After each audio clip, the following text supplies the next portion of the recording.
सत्य और अहिंसा पर निर्धारित ये भूख हड़ताल है, जिसमें हमें 10 बजे से लेकर के 4 बजे तक न तो जल का एक कण भी हम अपने अंदर नहीं लेंगे। अच्छा, हाँ जी, अन्न और जल दोनों चीज? दोनों हमने परित्याग कर रखा है, क्योंकि 133 दिन दिनेश जी बहुत होता है।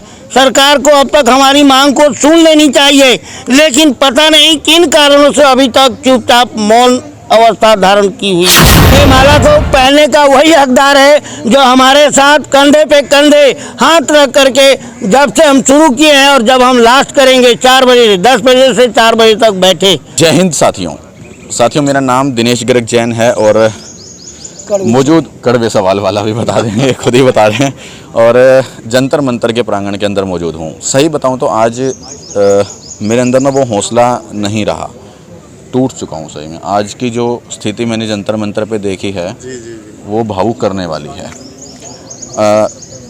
बोलना नहीं चाहिए लेकिन बोलूँगा आज मैं अपने मन की बात आज खोल के बोलूँगा। एक गले में माला पड़ती है जब किसी को सम्मानित किया जाता है, एक गले में माला जब पड़ती है जब कोई मर जाता है, एक गले में माला आज जब पड़ी है जब इन लोगों ने भूख हड़ताल करी है और ये लोग टूट गए हैं तब भूख हड़ताल करी है।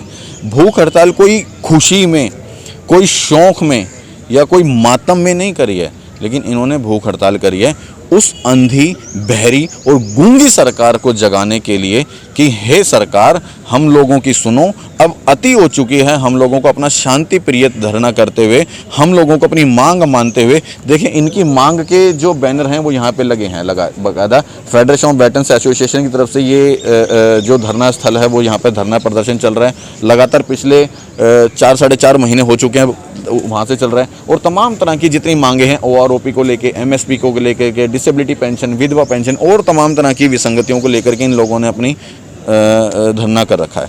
लेकिन आज ना 133वां दिन है और सच मायने में आज ये लोग पूरे टूट चुके हैं ढंग से, लेकिन फिर भी भूख हड़ताल रखी है। और सिर्फ जंतर मंतर के लोगों ने नहीं रखी, दिल्ली के लोग, आज पूरे भारत के जितने भी पूर्व सैनिक हैं अपने अलग अलग राज्यों से भूख हड़ताल पर बैठे हैं।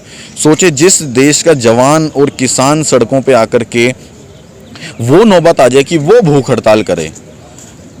किसान लगातार दिल्ली के बॉर्डरों के ऊपर बैठे रहे, जवान जो हैं वो 4 साढ़े 4 महीने से यहाँ पर जंतर मंतर पर बैठे अपनी मांगों को लेकर के। सिर्फ जंतर मंतर नहीं, और भी बहुत सारे राज्यों के अंदर पूर्व सैनिक भाई बैठे हैं, लेकिन सरकार ना सुन रही है, ना समझ रही है, ना देख रही है कि क्यों ये पूर्व सैनिक बैठे हैं। एक बार सुने तो फिर भी जानते हैं कि आज भूख हड़ताल रखी है कि आज कैसा महसूस कर रहे हैं। सबसे पहले सर, जय हिंद, जय भारत। जय हिंद सर, मैं आज आपके CCN न्यूज़ पे बहुत बहुत धन्यवाद दे रहा हूँ कि आज जो है ना, अब तक आप हमें कवरेज करते आ रहे हैं, जिसका पूरे देशवासी, न कि अपने इंडिया में बल्कि विदेशों में जो भी हमारे भाई हैं वो सब आपको गौरवपूर्ण तरीके से अभिनंदन करते हुए देख रहे हैं। मैं भी सबको धन्यवाद दूंगा और उनके चरणों में नमन करूंगा कि वाकई आप लोगों का मैं सिर्फ एक जरिया हूं, आप लोगों तक इन लोगों की बात पहुंचाता हूं, लेकिन आप लोगों तक पहुंचाने के साथ साथ किसी दिन सरकार तक भी ये बात पहुंच जाए और सरकार इन लोगों की सुन ले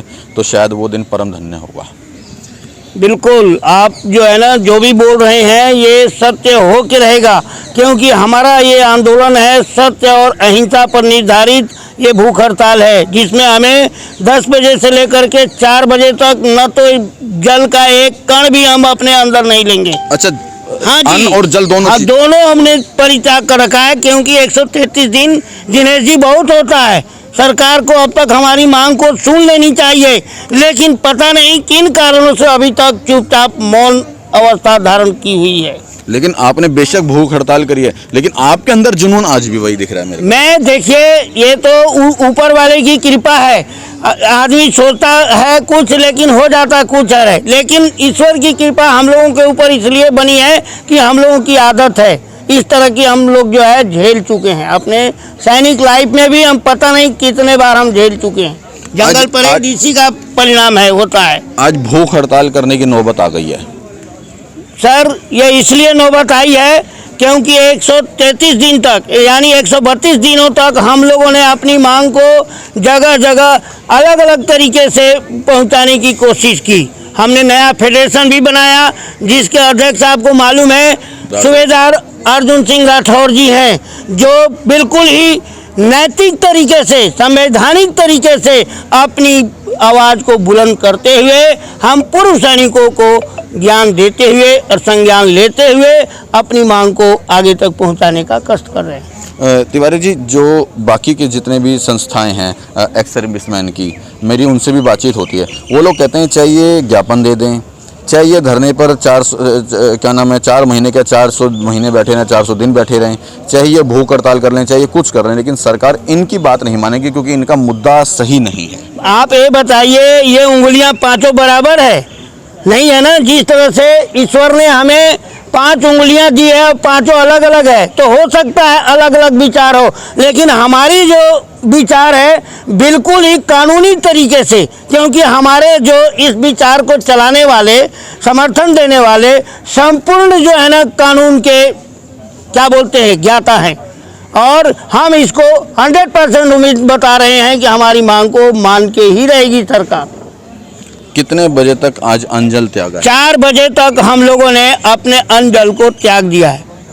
अगर इस बीच कोई बीमारी है, मतलब गर्मी है बहुत ज़्यादा, ऐसा तो नहीं उमेश बहुत ज़्यादा है, अगर इस बीच कोई बीमार हो गया या कोई बात होगी तो? सर, हम माला इसीलिए पहनाए हैं, पहले पूछ लिए हैं कि जो भाई अगर कोई दवाई खाता हो तो काइंडली इस माला को ना पहने। ये माला को पहनने का वही हकदार है जो हमारे साथ कंधे पे कंधे हाथ रख करके जब से हम शुरू किए हैं और जब हम लास्ट करेंगे 4 बजे से 10 बजे से 4 बजे तक बैठे। अदरवाइज यहाँ पे और भी फौजी भाई बैठे हैं, सबको हमने नहीं पहनाया। जो रोगी है, जो किसी तरीके से मान लीजिए कोई ना कोई रोग है, दवाई खाता है, हम उसको क्यों बाधित करें? ये जो कन्फर्म मतलब वो नहीं है, कंपलसरी नहीं है। मतलब अपनी स्वेच्छा से आप लोग स्वेच्छा से हमने ये त्याग दिया है ताकि सरकार समझे कि वाकई में हम अपनी मांग को गहराई से उन तक पहुंचा रहे हैं। हम 5-7 आदमी 80 साल बड़े हैं, जो कि अभी इनके साथ। कहाँ से आए हैं? हम पंजाब से आए हैं। पंजाब में बरनाला से। जी बताएं। बरनाला से आए हैं हम। तभी भी अभी ये कह रहे हैं हम बिल्कुल जो हमें कुछ दिन के लिए हड़ताल अन्न पानी से रहना पड़ेगा तो हम उसको पूरा करेंगे। हम कुछ पानी नहीं पिएंगे, रोटी नहीं खाएंगे, लेकिन हमारी मांगे इनको माननी चाहिए। इतनी गर्मी के अंदर बिना पानी के, बिना भोजन के कैसे, मतलब जो है वो भगवान जानता है, क्योंकि हम लोग राजस्थान में लड़ाई में 2-2 दिन पानी के बगैर रहते थे। जहाँ भैंसे थोड़ा टोए में जाती नहाती है, पानी पीती है, वहाँ से भी पानी पी लेते थे। तो मजबूरी है, क्योंकि वहाँ वो बोरिंग वगैरह नहीं होता था। 500-600 फुट पर बोर होता है, उसमें फिर हम सबसे पर डाल के पानी निकाल के तब लोगों को देते थे और अपना पीते थे।